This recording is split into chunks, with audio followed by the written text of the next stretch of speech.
Welcome back to Mind Pump TV, guys. I'm your host, Danny Matranga. Today, I'm going to share with you the 3 most common mistakes all trainers make and how to fix them. Let's do it.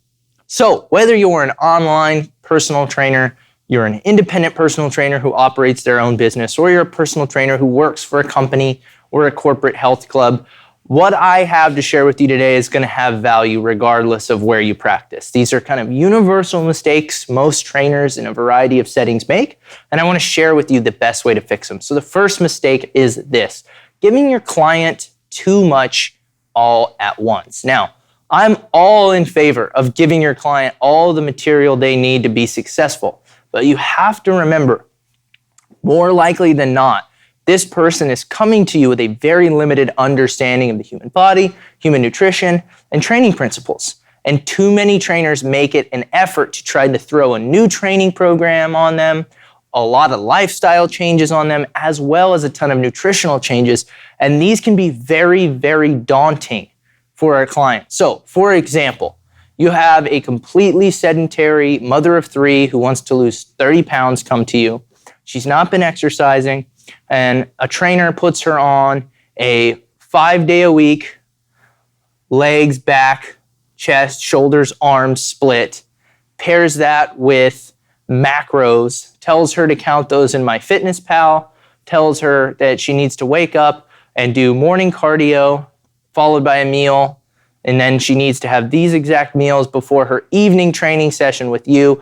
That is a lot of things for somebody who's coming from literally zero. They're coming from having no experience with any of these things. Now you're changing lifestyle, diet, and training. That's too much. Instead, what I've done that's helped me be successful as a trainer, and I think something that most trainers know to do fundamentally, is to simply emphasize a small lifestyle change, a small nutritional change, and a small training change at first. Let the client see some success and then slowly add more on top of it. So maybe it's 3 times a week with you in the gym. They're working on drinking half their body weight in ounces of water and getting 8 hours of sleep. And they're working on minimizing their processed food intake. Then you go from there. At some point, you'll get them to that cool routine you really like. And at some point, maybe they'll be tracking macros, but it's really hard right out of the gate. Second mistake a lot of trainers make, especially on social media, is trying to sound too smart, right? Remember your audience. If you're looking to generate clients or you're looking to educate the clients you already have, you've got to meet them where they're at. And I think most trainers try to oversell their knowledge by using the most verbose terminology possible to explain things. They speak like the textbook they got their certification from, and that's fantastic when it comes to communicating with other coaches and health and fitness professionals. But when we're talking to our clients, you've got to remember, speak to them in their language. They're only going to absorb that which they can understand.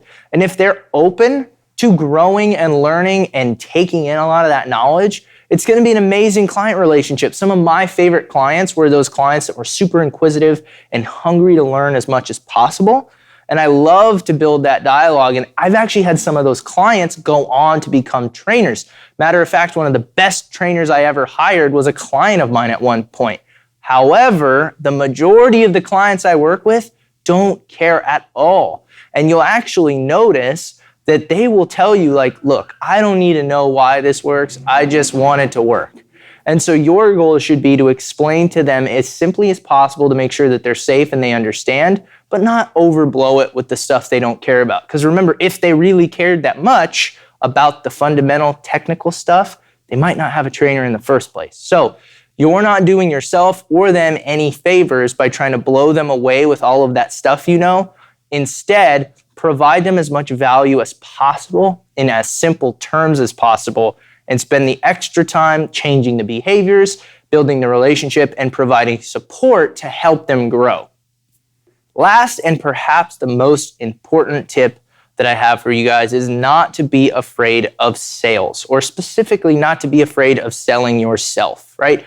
Sales has such a negative connotation when you hear that word. People think of the used car salesman, the telemarketer that calls you while you're in the middle of eating dinner. There's just some really slimy things that come along with that thought of sales. But when it comes to selling personal training, selling online coaching, selling anything in the health and fitness space, for the most part, I found most coaches are pretty darn integrous, right? They really care about helping their clients. And what you're selling in this instance is yourself, your effort, and your education, and taking all of those things together and helping that client improve their life. So being afraid of selling them the best of yourself shouldn't be an issue, right? Never lose confidence in selling industry priced or even above industry priced personal training. That should be something that you work to become comfortable with. And remember this, a lot of trainers don't have the same thought process as clients when it comes to the value of personal training. A $60 to $100 personal training session for a young personal trainer who's already very fit might not seem like a good way to spend their money. But for somebody who's a little bit older in their professional career and very worried about their health, that's a fantastic investment. So the cost benefit, right, that's completely different for the trainer than it is the potential client. So don't let your own budget and your own value system dictate what you're willing to sell. Understand that that product and service that you offer could literally change someone's life. And being able to communicate that to somebody isn't as slimy as sales often gets kind of defined. So again, to wrap it all up, guys, remember 3 things all trainers need to do. First, don't give your client too much at once. Meet them where they're at, give them things that they can succeed with, and build off that. The second thing, don't try to blow them away with how smart you are and show them all the intricacies of physiology and anatomy. Tell them what they need to know and educate them as they come to you. If they're somebody who's just a sponge and they want to know, that's going to be a really fun client. But if there's somebody who comes to you and they want a quality workout and they ask the occasional question, just give them that and explain to them on a need-be basis. And the last piece, of course, don't be afraid of selling. It's how you're going to earn a paycheck in this industry, and you're one of the few people as a personal trainer who gets to sell a really cool product. And if you do a good job and you really are integrous with what you do, you should never be concerned about the price of that product because, again, you could change somebody's life in just a small number of sessions. So I hope you guys found this video helpful. If you did, make sure to comment below what direction you want to see us go next with these personal trainer themed videos. I thought they were fun to make, and I hope you guys found value in them.